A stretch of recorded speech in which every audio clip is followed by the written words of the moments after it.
तो क्या होगा अगर मार्वल कॉमिक्स के सुपर हीरोज इंडिया में पैदा हुए होते हैं। मतलब जहां तुम्हें कैप्टन अमेरिका की जगह सुपर कमांडर ध्रुव देखने को मिलता और स्पाइडरमैन की जगह तुम्हें नागराज देखने को मिलता। अब बात करो राज कॉमिक्स की, जो कि बहुत सारे सुपर हीरोज को बना है, जैसे कि नागराज, सुपर कमांडर ध्रुव, डोगा और ऐसे कई सारे सुपर हीरोज हैं जो कि इंडिया में भी एग्जिस्ट करते हैं कॉमिक्स में। इसमें मल्टीवर्स भी है, टाइम ट्रैवल भी है और साथ ही साथ पैरेलल डायमेंशंस भी हैं। तो आज मैं बात करने वाला हूँ एक ऐसे सुपर हीरो के बारे में जो राज कॉमिक का पहला सुपर हीरो है और काफी पॉपुलर भी रहा है अपने टाइम पे। और इसके भी काफी सारे वेरिएंट्स हैं मल्टीवर्सल लेवल पे। इसमें तुम्हें अलग अलग वेरिएंट्स देखने को मिलेंगे नागराज के। तो देखो काफी इंटरेस्टिंग होने वाली है ये वीडियो, तो वीडियो को एंड तक देखना और अगर चैनल पर तुम नया है तो सब्सक्राइब भी कर देना। बाकी अगर इस वीडियो पे अच्छा खासा रिस्पॉन्स आता है तो मैं ऐसे कई सारे राज कॉमिक्स के सुपर हीरोज पे भी वीडियोस बनाऊंगा और इस सीरीज को कंटिन्यू करूंगा। तो बहुत समय पहले एक नागमणि नाम का एक प्रोफेसर मंदिर में जाता है और उसे वहाँ एक छोटा बच्चा मिलता है।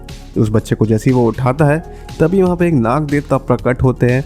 वो बताते हैं कि ये बच्चा आगे चल के बहुत बड़ा सुपर हीरो टाइप बनेगा, इसके पास मेरी शक्तियाँ आएंगी और जब मैं मर जाऊँ तब मेरी भस्म इसको खिला देना, जिससे कि मेरी पावर्स भी इस बच्चे में आ जाएगी।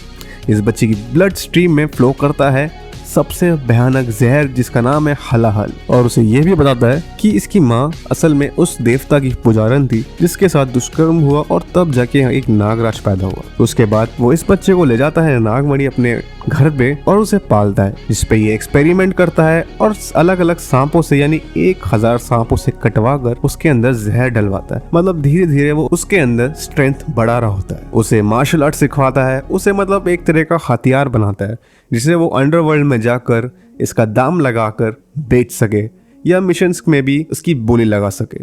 और ऐसा ही कॉमिक्स में भी होता है, ये इसकी बोली लगवाता है, फिर एक बंदा से खरीद लेता है और उसे एक मिशन देता है कि जाकर उस मूर्ति को चुराओ। फिर जंगल में जाता है, वो मूर्ति को लेके आता है, तब उसे रास्ते में गुरु गोरखनाथ मिलता है, उनके आपस में फाइट भी होती है।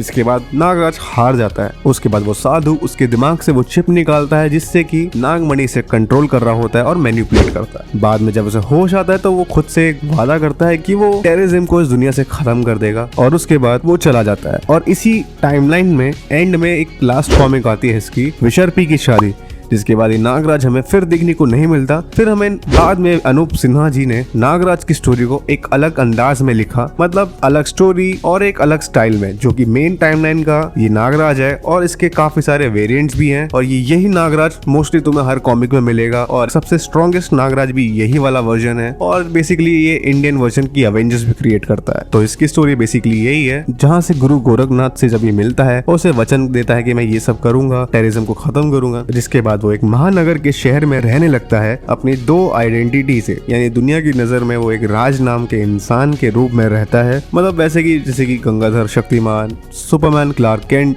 पीटर, स्पाइडरमैन, मतलब बिल्कुल ऐसा ही रहता है वो। फिर उसके बाद उसका पास्ट उसका पीछा करता है, यानी कि जो उसका मेन विलन है, मेन एंटागनिस्ट इस कॉमिक का, वो असल में नागपाश है और वही उसका असल में चाचा भी होता है। तो उसका चाचा उसे बताता है उसकी ओरिजिन स्टोरी। मतलब वो एक राजा तक्षक और रानी ललिता देवी का बेटा होता है और उनके कुल देवता यानी देव काल जय होते हैं, जिसके अंदर हलाल विष होता है और वही विष इस नागराज की ब्लड स्ट्रीम में फ्लो करता है। बेसिकली वही नाग देवता के अंदर जो पावर्स है वही इस बच्चे में भी है। उसके बाद फिर जो एक खजाना सीरीज आती है, उसमें ये खजाना जो होता है अपनी सरकार को दान दे देता है, जिसका 10% इसे वापस मिल जाता है और उस पैसों से वो एक अपना न्यू चैनल खोलता है जिसमें वो काम करता है एक एम्प्लॉय की तरह। मतलब मालिक भी वही है पर दुनिया की नजर में वो मालिक नहीं, वो एक एम्प्लॉय है। तो अपनी एक छुपी हुई जिंदगी वो जी रहा होता है इस सीरीज में। फिर इसके बाद एक आती है वेनम सीरीज जिसमें उसकी आइडेंटिटी रिवील हो जाती है। इसके बाद वो शाह नाम का एक नाम रख लेता है अपना और एक अलग दूसरी जिंदगी बिता रहा होता है। फिर अपने जितने भी नाग वाले फ्रेंड्स हैं उसके सांप वाले, उनके साथ मिलकर एक सिक्योरिटी कंपनी चलाता है और दुनिया को बचाता है। और टाइम टू टाइम इसकी पावर्स भी अपग्रेड होती गई, जैसे कि उड़ने की ताकत, दिमाग से ब्लैक होल क्रिएट करना, स्पेस में बिना सांस लिए भी जिंदा रहना और ऐसे ही बहुत कुछ। फिर आती है आतंककर्ता नागराज, जो बेसिकली क्लासिक नागराज की जो स्टोरी थी कि वो टेररिज्म को खत्म करेगा, तो वहीं से इसकी कहानी शुरू होती है। मतलब देखा जाए तो नागराज की जो मेन स्टोरी है वहां से उसके पास 2 रास्ते होते हैं, एक या तो विश्व रक्षक नागराज बने या वो आतंककर्ता। तो देख रहे हो तुम कितना ज्यादा कॉम्प्लेक्स टाइमलाइन और इसके पैरेलल रियलिटीज को दिखाया गया। जैसे तुमने डार्क में देखा ही होगा, किसी का एक डिसीजन एक नई रियलिटी को जन्म देता है, वैसे ही नागराज ने भी अपने एक अलग अलग डिसीजन लिए जिससे कि अलग अलग नागराज के वजन पैदा हुआ, जैसे कि आतंककर्ता नागराज नरकनाशक नागराज और ऐसे कई सारे। और एक मल्टीवर्स में एक ऐसा नागराज भी एग्जिस्ट करता है जिसका एक फीमेल वर्जन है जिसका नाम है नागरानी। मतलब राज कॉमिक के जितने भी मेल कैरेक्टर्स हैं इस यूनिवर्स में सारे फीमेल्स हैं और जो फीमेल्स हैं वो सारे मेल्स हैं। और इसके बाद एक सबसे खतरनाक चीज होती है कि नागरानी और नागराज का एक बच्चा भी, इसका नाम है नागेश, जो कि बहुत ज्यादा ताकतवर है।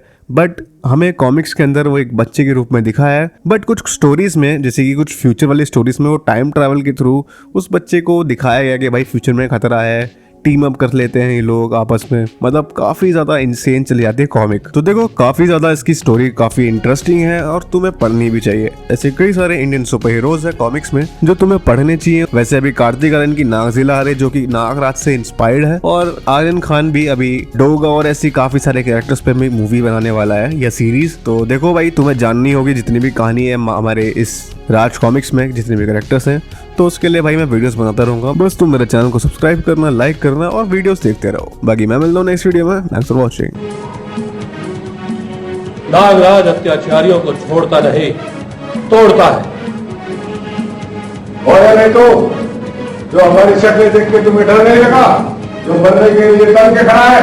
अब तक तो तुम्हारी शक्लें जैसी भी है बहुत अच्छी, लेकिन जब मैं तुम्हारी पिटाई करूं तो तुम दोनों एक दूसरे को भी नहीं पहचान पाओगे।